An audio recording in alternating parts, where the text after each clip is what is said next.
alphabet. For instance, A could stand for apple, an amazing and appetizing treat. B could be for a big, beautiful butterfly fluttering through the sky. And C could be all sorts of things. Calm, C. courageous, C. cowardly, C. crazy, C. or even cool. C. But all too often, D has stood for death. Yes, this is a story about the most evil of all the letters, F, and how it became the villain it is today. You see, F had started to attack various, seemingly random letters of the alphabet against the other alphabet letters. J was incinerated instantly, never to be heard from again, while K was left in a state of shock, having just witnessed the death of his dearest friend. But F would have no mercy on him. He forced K to become a set of rapid flapping wings that allowed him to soar through the air. Meanwhile, G, C, A, and B drove furiously towards the K. When they finally arrived, they discovered I was too powerful. He charged up an enormous shot, enough to wipe them all from the alphabet for good.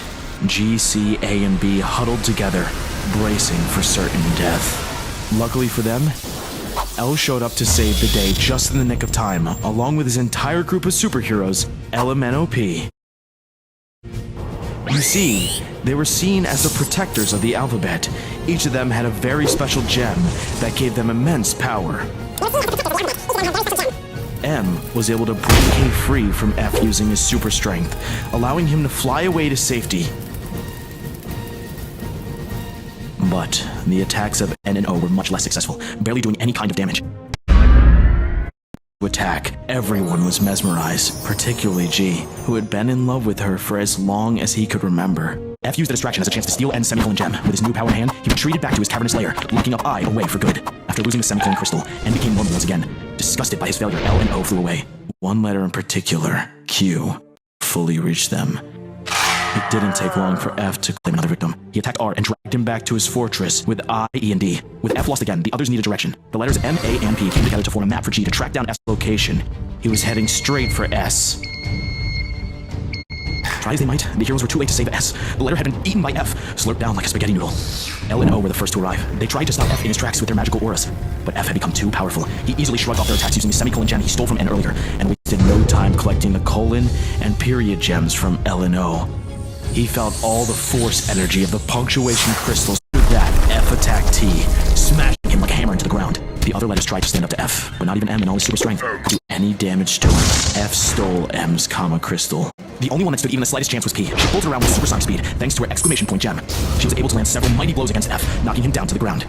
Still, she was no true match for him. As she charged up her beam attack, F was able to strike her with the comma freeze ray he had just stolen from M, leaving her locked in time. F has won. With 4 of the 6 punctuation gems in hand, he possessed abilities no other letter would dare to fight. That is, except for C, who had always been brave in the face of danger. Unfortunately, that was his undoing.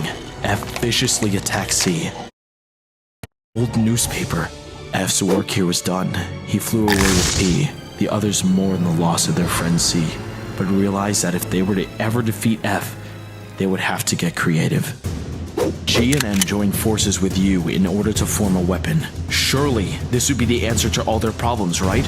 One blast and their nightmare could be all over. They fired at F just as he was about to attack V. A direct hit. G, U, and N all rejoiced. It was finally over. Until they realized F had more tricks up his sleeve. Somehow, he was able to disguise P as himself. Coward. Supposed saviors of this coward.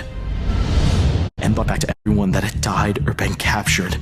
How no one was able to save them, including LMNOP, the supposed saviors of this realm. How was he going to stand up to F now? Meanwhile, F went back to his mountain to prepare for the final phase of his evil plan before being stopped in his tracks by X. X was a noble warrior. His beaming Asterix gem glistened in the air. His special power was the ability to clone himself. Identical copies of X started to spread out far and wide, surrounding F in waves. The strategy worked. F was perplexed by the clones. He had no idea where to attack, so he surrendered his gems. Being the chivalrous ninja he was, X obliged and put down his gem as well, revealing the true X. But chivalry can also be foolish. Without the element of surprise, X gasped.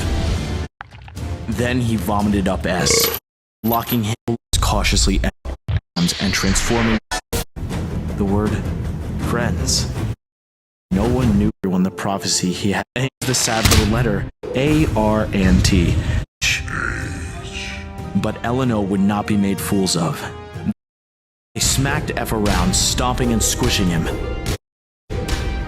It was so sad that the tears F cried became hard and crystallized into the punctuation gems we know today. They pushed F in R-I-C-K. They all F even more, punching him around, blasting out his teeth, even tripping him. F continued to cry. His final tear became the question mark crystal, the last gem to be completed. It seemed like no one cared for F anymore, so he ran away to the mountain in solitude. As the years passed, F grew older and more bitter. He became an uppercase layer and started preparing his scheme. Deep down, F wasn't evil. He was just lonely and heartbroken, and wanted nothing more to be loved once again by his old friends. You see, it's important to realize that no one letter is good or bad. They all come together to make something bigger than themselves.